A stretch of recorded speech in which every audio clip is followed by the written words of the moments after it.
Dem baş guhdarên hêja ji bernameya dergeha wêjeyê dem baş.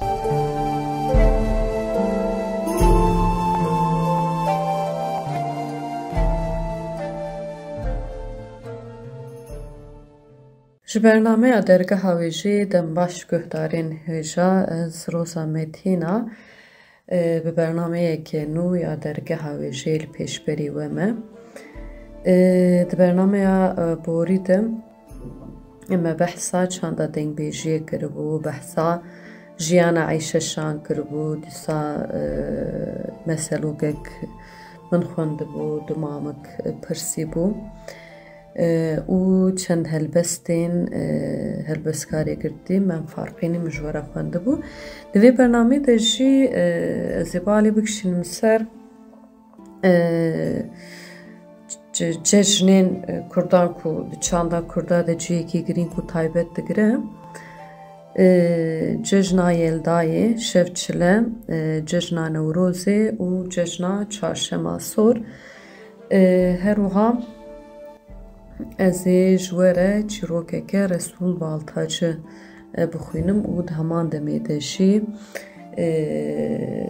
em ê balê dîsa bikişin ser tiştanok û mamikan. Bi rastî ji dema ku em li çanda gelê Kurd dinêre çandeke gelekî dewlemend û yek ji dewlemendiya vê çandê ji cejnên ku tê pîrozkirin. Yani ev cejnên pîroz ji aliyê civakê ve hatiye qebûl kirin, yani em bêjin li ku em bêjin vê çand û baweriya gelê Kurd de cejnan jî ciyê xwe girtiye û ji xwe hinek cejnên ku tê pîrozkirin bi rastî jî bi hezaran salan ku tên pîrozkirin. Yani hinek cejnên sereke ji xwe hene di çanda gelê Kurd de û heta niha jî nehatiye ji bîr kirin. Cejna Çarşema Sor mesela Cejna Yeldayê, Şevçile, dîsa Cejna Newrozê. Dema em li Cejna Yeldayê dinêrin, yani Cejna Yeldayê her sal ji aliyê gelê Kurd ve dê pêşwazî kirin. Hinekî zêl ser bi taybet li ser bêjin taybetmendiyê cejna van cejnanan bisekirin, yani ji xwe Cejna Newrozê bêjin bi rastî jî aliyê hezaran gelê Kurd her sal ji xwe tê pîrozkirin. Şeva Yelda jî yek ji cejna herî kevnar ya gelê Kurd ji xwe û bi rastî jî gelê Kurd girîngî û taybetmendiyê jî dide Cejna Şeva Yelda. Yani li gor hinek cavkaniyan wekî em bêjin Şevçile, dîsa Çile Gulî, Şeva Mêhr, Şevçere, Mehra, Şeva Ronahiyê, Şeva Zaîna Tav û Ronahiyê, Şeva Rojvegerê, Şeva Mîdrayê jî tê zanîn. Ji xwe Şeva Yeldayê di bîst û yekê kanûnê de ye. Yani wekî şeva herî dirêj ya salê û destpêka salan û tê qebûl kirin. Wekî sersala Kurdan anê teweyî ji tê qebûl kirin. Yani dema ku em li Şeva Yeldayê dinêrin, bi Şeva Yeldayê re du lê dinêre salek te li dû xwe heştî û du saleke nû dest pê dike. Yani taybetmendiyeke we jî ev e. Di heman demê de jî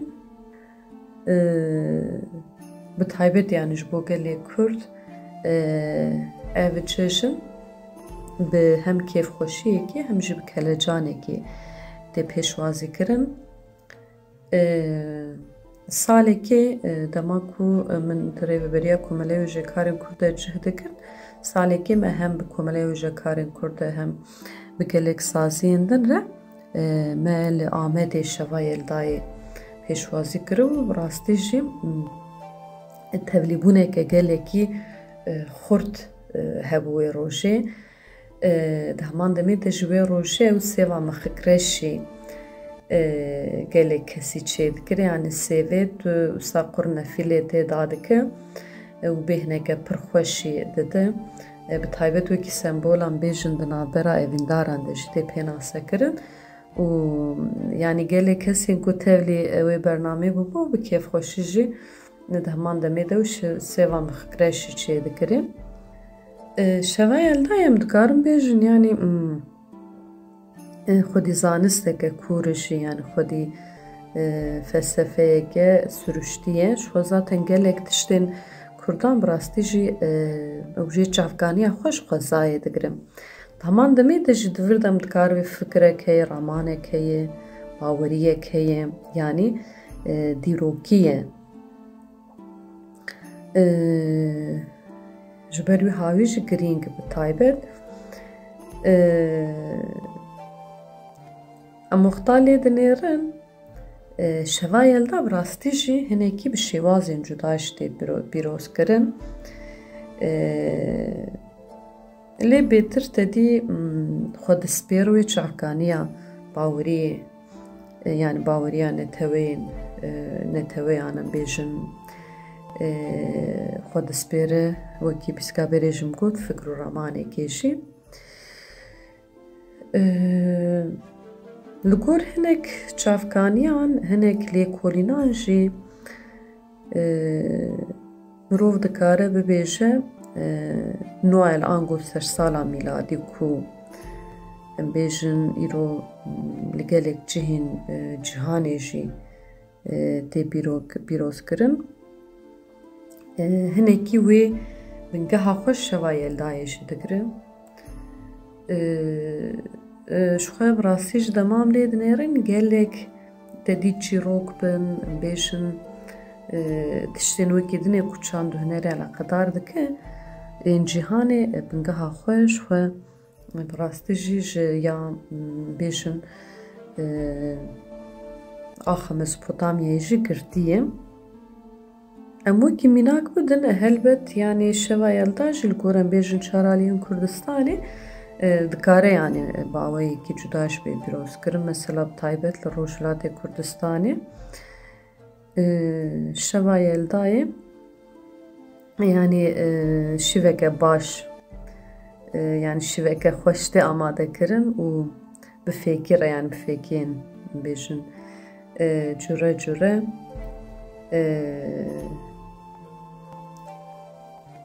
tê pêşwazî kirin. Di heman demê de jî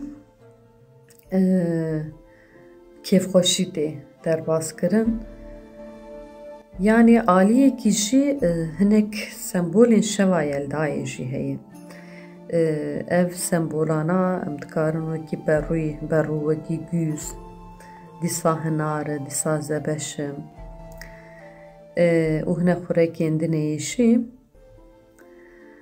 Yani ev şev dikare wisa bi çalekiyên cuda bê xemilandin, em bêjin mesela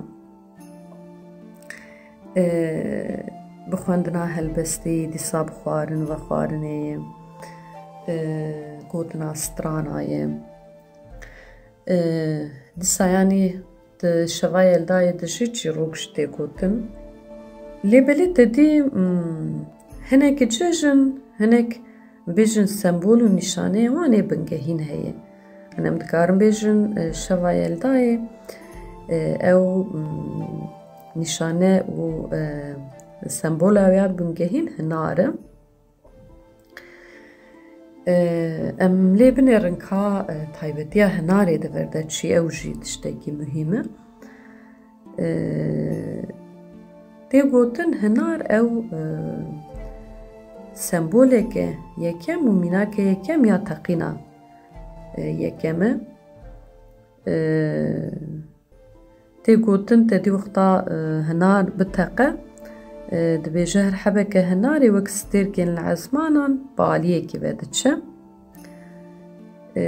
وی گاوا تیریج روناهیه دده yani her yek ji dibêjin bi rengekî cudayê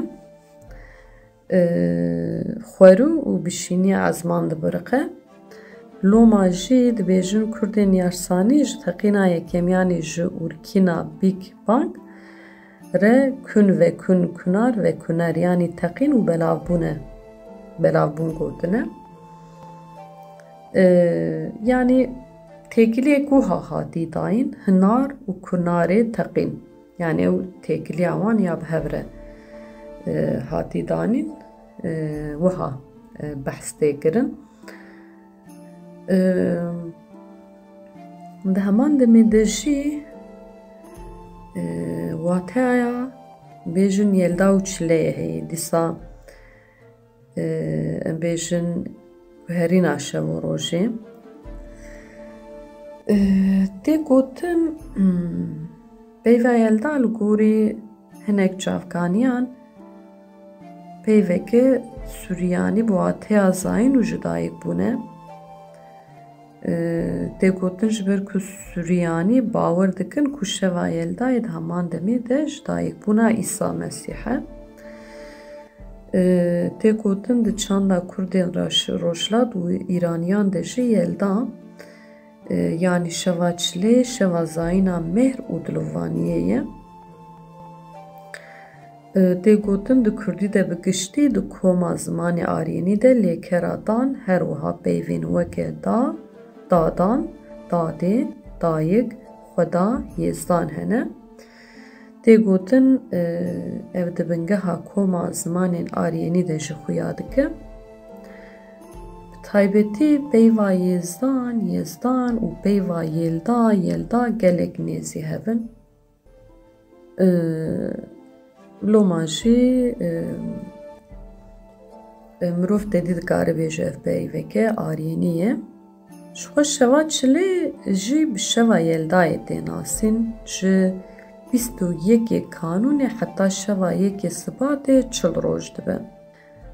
Ji ew 40 rojî re jî weke çilêgir an jî çilê mezin çilê heştê gotin. Dîsa jî em vêya tedî nû bikin em dîsa bêjin şeva yeldayê ji bo gelê Kurd em dikarin bêjin pênaseya di heslê xwe de guherîna şev û rojê yani di vir de guhertinek jî heye yani nûbûnek guhertinek destpêkek heye yani yani li gorî vê salê yani li gorî vê salê carekê şeva herî dirêj û salê carekê jî roja herî dirêj pêk tê. Dirêjên rojê di 21 Tîrmehê de xwe têk berdide û ew dibe roja herî dirêj a salê. Yani ji 21 Tîrmehê û pêve êdî roj bi roj ginbûna rojê pêş dikeve û şevên dirêjî dî dest pê dikin. Di 21 Kanûnê de jî dibe şeva herî dirêj a salê ji wê şeva herî dirêj re jî şeva yelda yani şevçile tê gotin. Li gel Kurdên Xorosanê jî şeva çileyê yani ji bo Kurdên Xorosanê jî girîng e ev roj di heman demê de jî di vê şevê de malbatên ku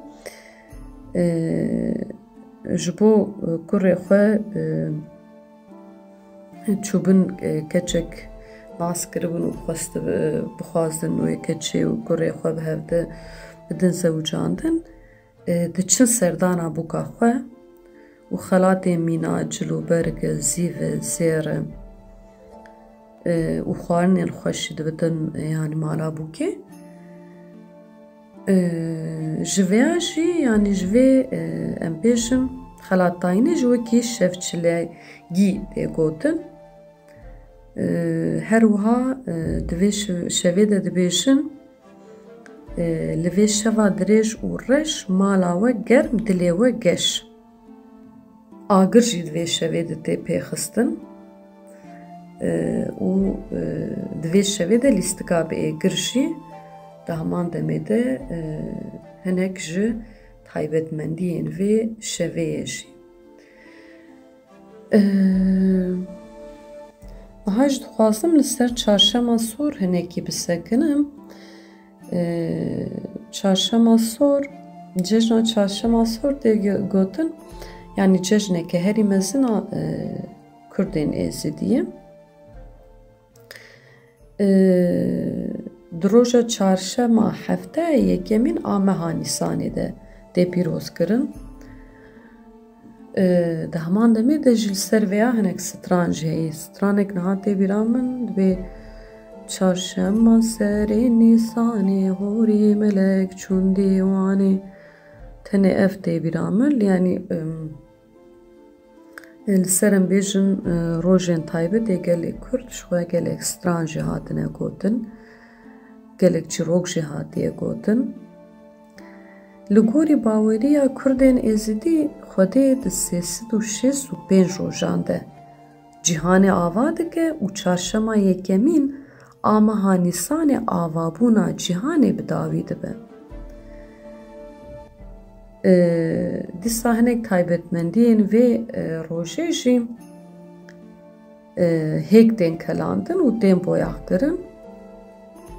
Yani tê gotin ev boyaxkirina hêkê jî nûnertiya avakirina nû ya gerdûnê dike. Yani em dikarim bêjim hezar salan ev roj aliyê civaka Êzidî ve tê pîrozkirin.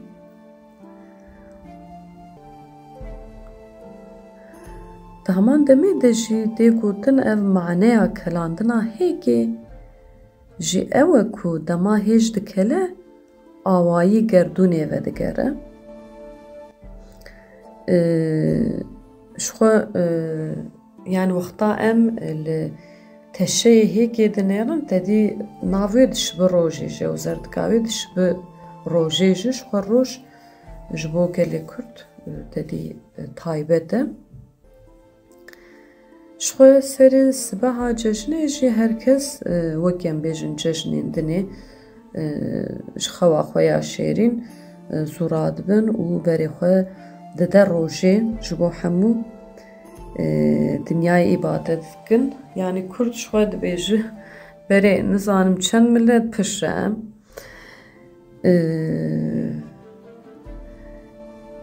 Yani ji xwe Kurdên Êzidî dema ku dua dike berê xwe didin rojê. Yani roj di eslê xwe de bi rastî ji bo Kurda gelekî cihê taybet digire. Yani mesela wexta em li berê dinêrin sondê Kurda bi rojeyê dibe bûye rojê mesela. Sonda xwe bi rojê mesela dixwin. Ey pişre wexta tu lê nerî dî ew ji ber dedî mesela dînê Müslümanêtiyê de tedî bêtir dibe sondê Kurdayê de bi pêxember, bi Xwedê, bi Qur'anê.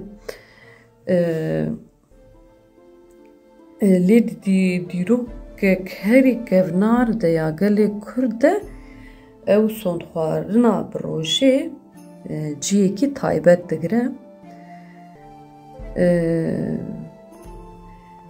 Di cejna çarşema sor de wekî betlanê jî tê îlan kirin. Û li gor baweriyê dibêjin di meha Nîsanê de jî nabe ku kes bizewce. Yani ev wekî rêzgirtinekê ya ji meha pîroza Nîsanê re ev jî wekî derî adetekê ye.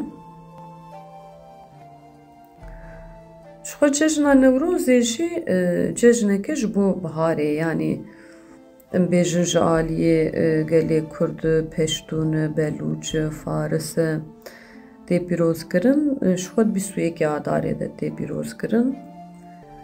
Yani Newroz di jiyana gelê Kurd de wekî cejneke serhildanê tê pêşwazî kirin. û em lê dinêrin ji xwe gelek em bêjin çîrok û gelek destan û cejnên gelê Kurd rastiya wê de ew rastiyeke mîtolojîk jî heye. Ê di wê mîtolojiyê de jî di eslê xwe de ew rastiyên civakî heye yanî. Mesela gorî mîtolojiyek hawaye hesinkar in. Em bêjin li hengê cejna Newrozê. Hawaye hesinkar li dijî qiralê zalim dehaq serî hildidin.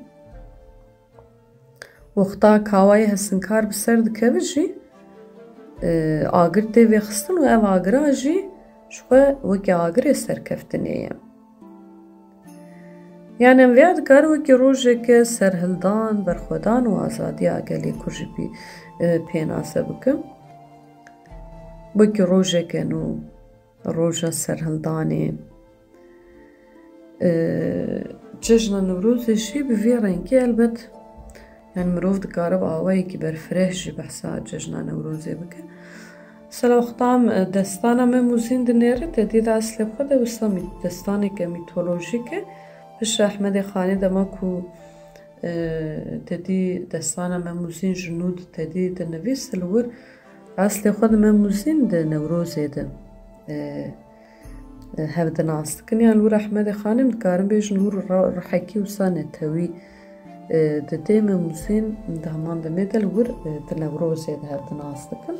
Ji xwe li wir me tedî xwe yani cilê jinan xwe dikir, tedî xwe dikir şiklekî dinê li wir cavê me Mûzîn li hev dikevû û dilê wan dikeve hev. Belê derbarê hinek cejnên ku di dîrok û çanda Kurda di xwedîciyekî taybet de jî min xwest hinek agahiya bi were parve bikim. Niha jî dixwazim dîsa du tiştan weka ji we bipirsim. Dibêje tiştekî min heye, goleke şîn e, dije çirayên rengîn e, gelo ew çi ye? Tiştekî min heye, goleke şîn e, dijî çirayên rengîn e, ew çi ye? Ev jî derya ye. Yadinê golikeke mala bavê min heye, ez radihêjim guh, ew devê xwe vedike, dibêje ew çi ye? Guh radihê li devê xwe vedike. Gelo ev çi ye? Golikeke mala bavê min heye, ez radihêjim guh, ew devê xwe vedike, dibêje ew çi ye? Bersiva vê mamka me jî meqes. Niha jî Dildarê Amedê dîsa balkişandî ser meselokekê çêlekê bînin serxanî. Dibêje di malê de bû hewar, qêrîn û zarokan baz da dê û bavê xwe û kirin hewar. Zarokekî ji bavê xwe re got, yabo çêleka me ya zar dikem bimire. Bav dibêje kuro xêr e. Gorik dibêje ketiye ser çewalê ce û hingî ku xwariye dike bimire. Bav berê xwe dide dayika zarokan û dibêje keçê zû kerê bîne em ser jê bikin beriya ku çêleka me mirar here. Dayik dibêje kêr kêr wellehî min pê werîsê kin kir û bi texmîna min kêr li ser xanî maye. Bav ji zarokên xwe re dibêje kuro baz din wê çêlekê bînin serxanî. Zarok jî di wê kefteleftê de baz didin ku herin çêlekê bînin. Hevjîna û bang li zarokan dike û dibêje zarokno werin bavê we dîn bûye werin wê kêrê ji ser xanî daxînin.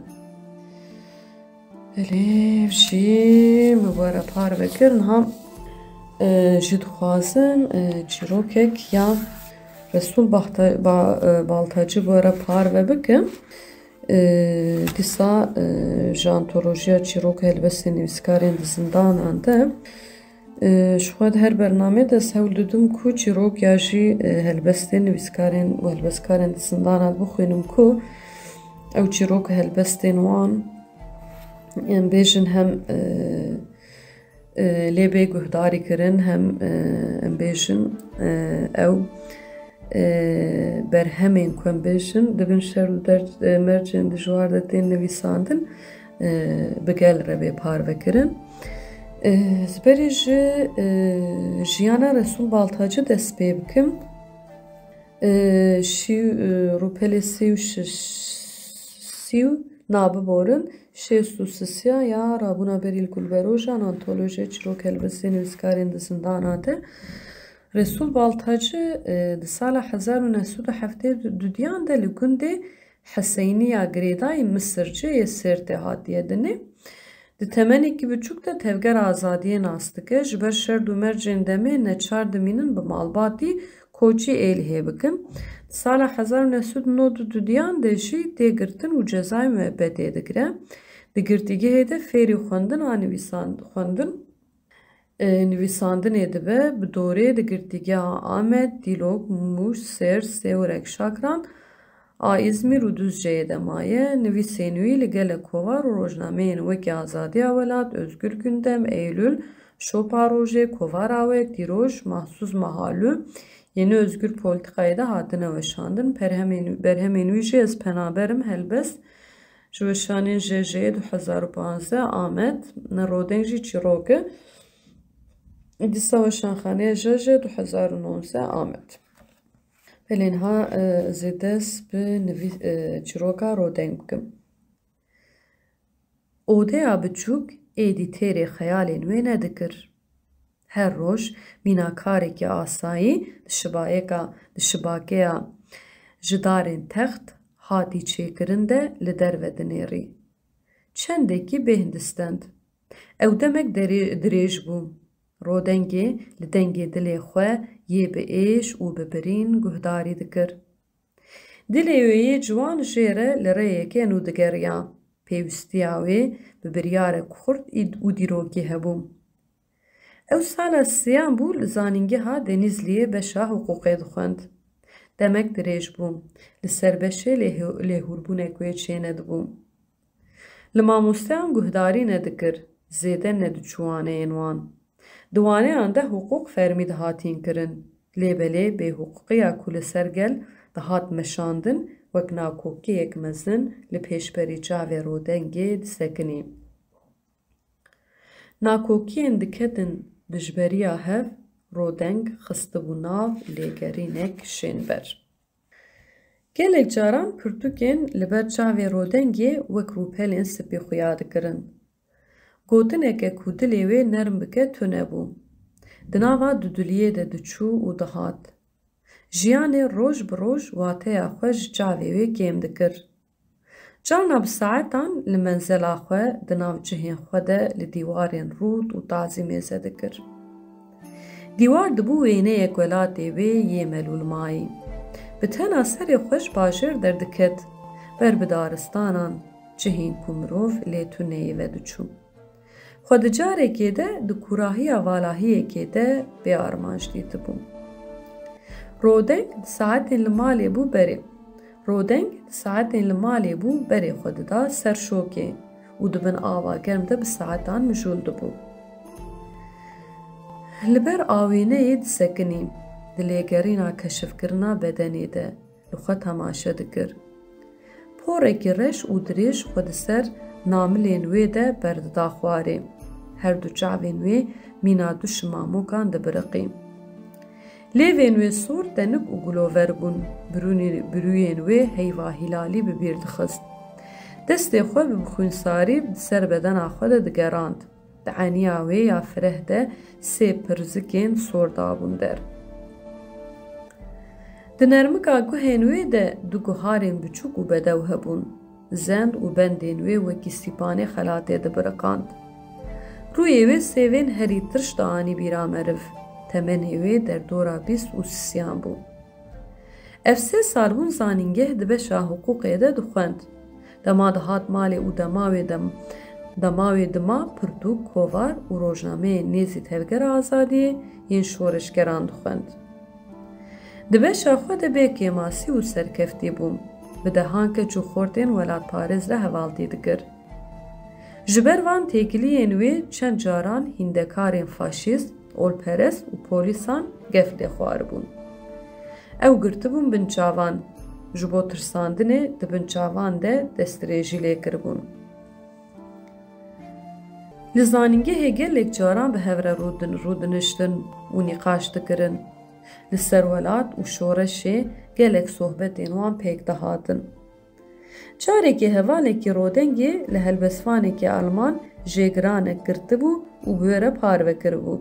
Jê re gotibû: Li ku derê pirtûk hat şewitandin, mirov jî dikarin werin şewitandin.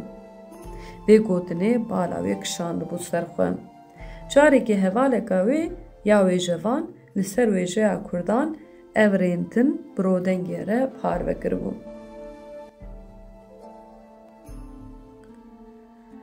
Wêjeya Kurdî gelek dewlemend û kevnar e. Li dîrokê de carna bi pûlên li bedena şahmeran, carna gurzên Rûstemê Zal, carna bi berxwedana Hûn Baba û kawayê hesinkar, carna jî bi selikên zembîlfiroş, carna bi pênûsa Elî Herîrî, Feqiyê Teyran, Melayê Cizîrê, Ehmedê Xanî, Osman Sebrî, Cegerxwîn û bi sedan rewşenbîran heya roja me hatiye.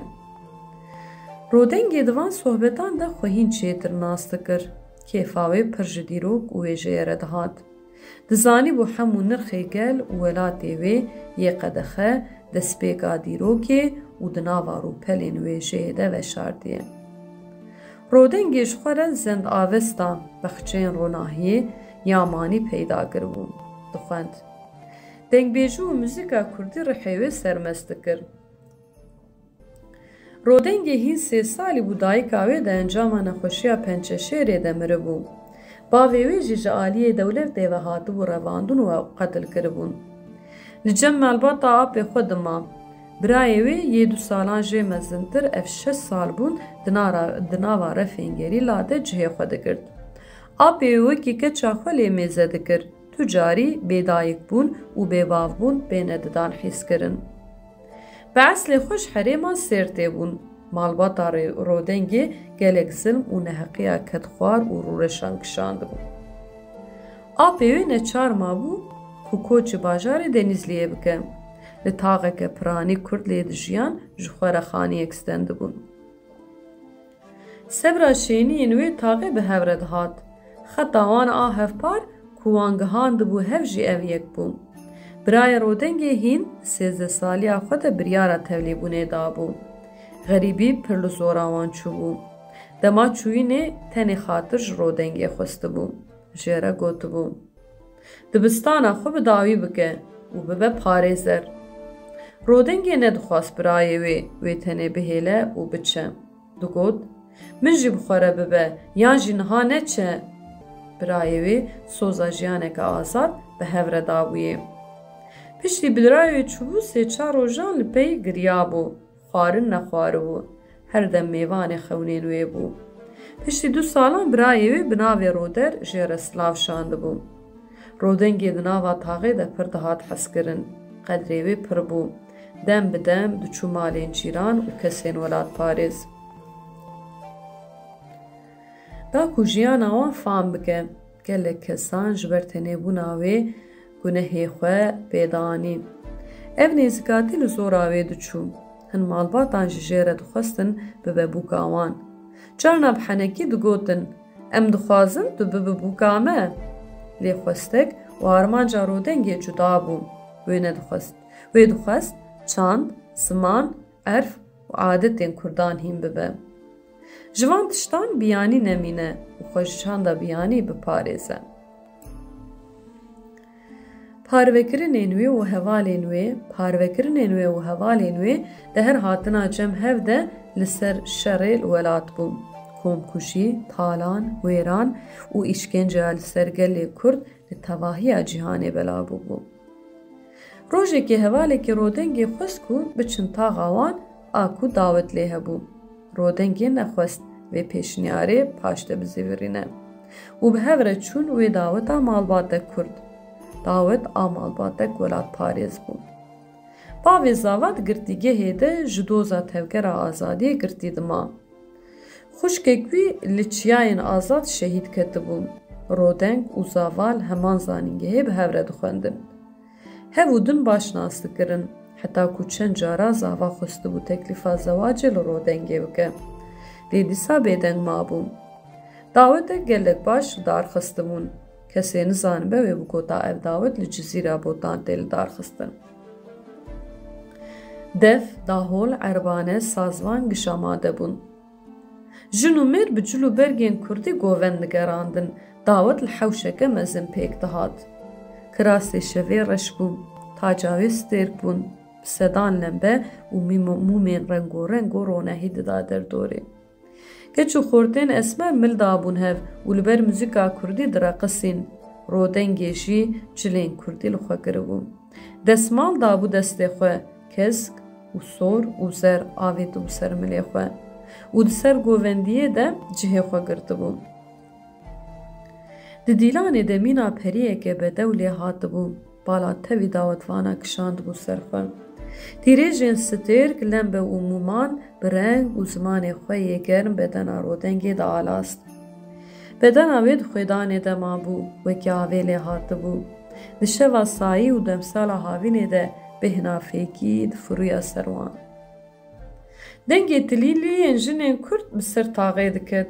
Çavên Rodengê bi ser rûyê heyvê ve şemidî bû. Ketûr bû nav xeyalên bêsînor. Berê wê li çiyayên azad bû.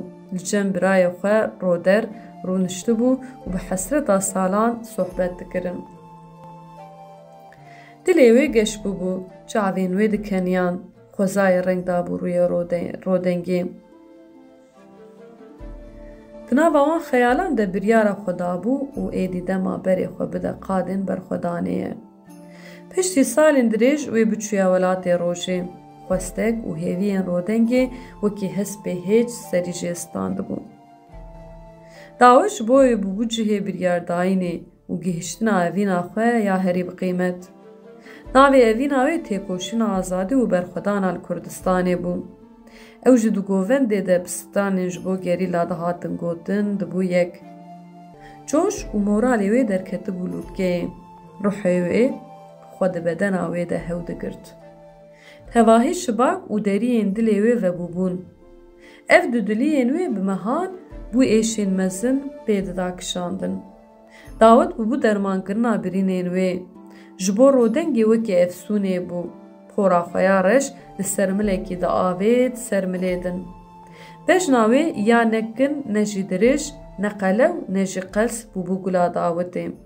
Wekî şitleke rihanê serî rakiribû. Gelek dawetvan êdî ji lîstinê westiya bûn û xwe dabûn derdorê li reqsa Rodengê temaşe dikirin. Xwediyên dawetê jî bi coş û şahiya govendê re dest avêtibûn çekê, berê wan dabûn asîmanê mîna zeryayê şîn û gule li ser hev berdidan. Bê serûber gule direşandin, ji wan fîşekan kîjan ji ku ve dihat avêtin nediyar bû. Lê tiştê xuya kir ew bû ku guleyek li serê Rodengê ketibû. Hema pêre pêre Rodengê bi devkî ve dirêjî erdê bû. Canê ciwan li erdê bêdeng mabû, ji serê wê xwîn diherikî. Li derdora wê bi carekê de komek ji mirovan çêbûbû. Kêf û şahî ve geriya bû şîn, girî û hewarê. Bi lezgînê ew rakirin û xwestin bibin nexweşxaneyeke taybet. Lê Rodengê di nav destên wan de bûbû stêrkek û li erdnîgariya welatê biyanî ber bi Kurdistanê ve ketibû rêya xwe û dimeşiya. Belê guhdarên hêja ev çîroka jî aîlê Resul Baltacı ku nihat girtîkê hêdeyê. Bi vê mebestê jî, bi vê münasebetê jî em hem silavê xwe ji Resul Baltacı hem jî hemû hevalên wê re dişînin. İnşallah hefteya pêşî, hefteya bê jî em ê vê carê helbesteke di girtîgehê de hatî nivîsandin ji we re bixwîne. Ji xwe me di bernameya borî de ya Mem Farqînî xwendibû. Piştî Mem Farqînî jî îlhan dayan tê rêz bi rêz em ê helbest û çîrokên ku di girtîgehan de hatiye nivîsandin bi têkoşîneke mezin bi were parve bike. İnşallah heftaya borî yanî bêjin piştî vê bernameyeke dinêşî em ê helbestên îlhamdayan bi we bidin parvekirin ji were bixwînin. Belê guhdarên hêja di vê bernama xwe de jî me balkişan ser cejnê pîroz cejna çarşema sor, cejna Yeldayê û cejna Newrozê ku dîroka gelê Kurd de xwedî taybetmendiyên mezin in. Her wiha me balkişan ser çîrokeke Resû Baltacî û heman demê de jî me balkişan dîsa ser mamik û meselokekê heta demeke dinê bimînin di xêr û xweşiyê de bê huner bê wêje nemînin.